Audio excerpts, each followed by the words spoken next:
ఒక సంవత్సరం అయిపోయింది, అందరూ కాలుతో చనిపోయి వెళ్ళిపోతారు. ఒక సంవత్సరమేనా అంటే దేవుడు కాపాడింది మనల్ని ఎన్ని నెలలు?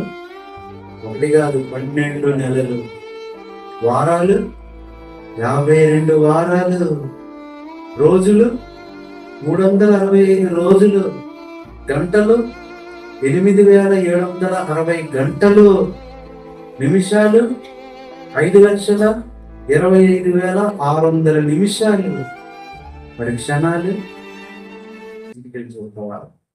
3,15,36,36,000 సెకండ్లు అండి. 1 ఇయర్ అంటే చనిపోవటానికి ఎన్ని సెకండ్లు కావాలి? 18, 22, చెప్పండి డాక్టర్, సెకండ్. అంటే దేవుడు ఎన్ని సెకండ్లు కాపాడాడు మనల్ని?